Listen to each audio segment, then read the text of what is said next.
นอข่าวโดยสำนักข่าว INN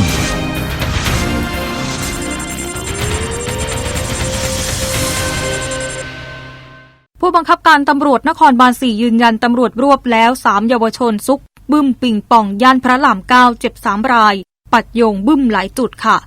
พลตำรวจตรีธีรพงษ์วงศ์รัตน์พิทักษ์ผู้บังคับการตำรวจนครบาล 4 เปิดเผยกับสำนักข่าว INN ว่าตำรวจควบคุมตัวเยาวชนชาย 3 รายอายุ 15, 16 และ 17 ปีนำระเบิดปิงปองไปซุกซ่อนไว้บริเวณถนนพระราม 9 ซอย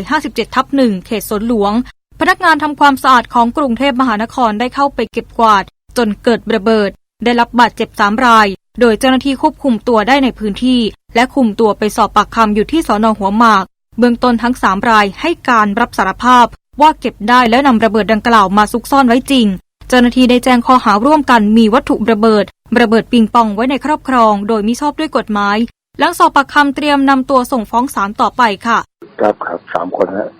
เป็นนักเรียนชั้นอุตสาหกรรมก็อยู่แถวโรงเรียนนะฮะก็เด็กเชิญมาสอบแล้วฮะอยู่ที่สน.ใช่ไหมคะให้การเป็นยังไงบ้างคะพี่การรับสารภาพฮะรับสารภาพว่า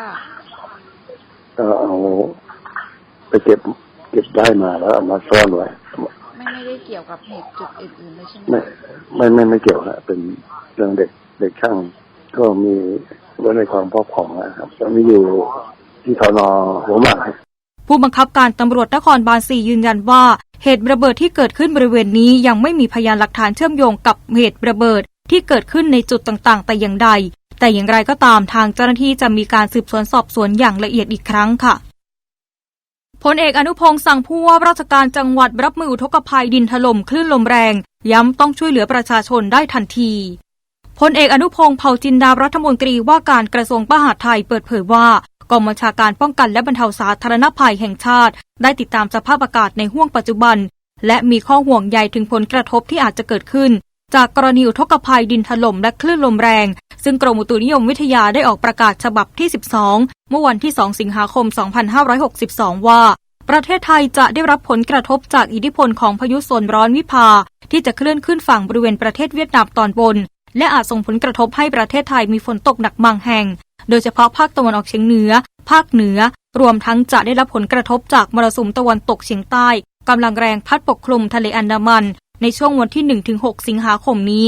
ซึ่งจะทำให้ภาคกลางภาคตะวันออกและภาคใต้มีฝนเพิ่มขึ้นค่ะกับมีฝนตกหนักบางแห่งคลื่นลมบริเวณทะเลอันดามันและอ่าวไทยมีกำลังแรงคลื่นสูง 2-3 เมตรและบริเวณที่มีฝนฟ้าคะนองคลื่นสูงมากกว่า 3 เมตรจึงได้มีการสั่งการไปยังผู้ว่าราชการจังหวัดทุกจังหวัดดำเนินการแจ้งเตือนสร้างการรับรู้ให้ประชาชนที่อาศัยอยู่บริเวณพื้นที่เสี่ยงภัยติดตามและประเมินสถานการณ์ผลกระทบที่อาจเกิดขึ้นในพื้นที่ใกล้ชิดและหากมีแนวโน้มการเกิดสถานการณ์รุนแรงให้สั่งอพยพประชาชนในพื้นที่เสี่ยงภัยไปยังพื้นที่ปลอดภัยที่จัดเตรียมไว้ทันทีค่ะพร้อมได้มอบหมายหน่วยงานเร่งให้ความช่วยเหลือประชาชนด้านการดำรงชีพตามอำนาจหน้าที่โดยเร็วส่วนจังหวัดที่มีพื้นที่ติดชายทะเลให้ประสานการปฏิบัติกับกรมเจ้าท่ากองทัพเรือตำรวจน้ำดำเนินการตามมาตรการที่กำหนดในการห้ามการเดินเรือออกหรือเข้ามายังฝั่งในช่วงที่คลื่นลมแรงโดยเคร่งครัดก็ขอให้สื่อสารแจ้งเตือนนักท่องเที่ยวระมัดระวังและห้ามลงเล่นน้ำในช่วงที่คลื่นลมแรงโดยเด็ดขาดหากเกิดเหตุสามารถแจ้งสายด่วนสาธารณภัยโทร1784เพื่อขอความช่วยเหลือตลอด24ชั่วโมงค่ะจบการเสนอข่าว 9:04 นาทีค่ะ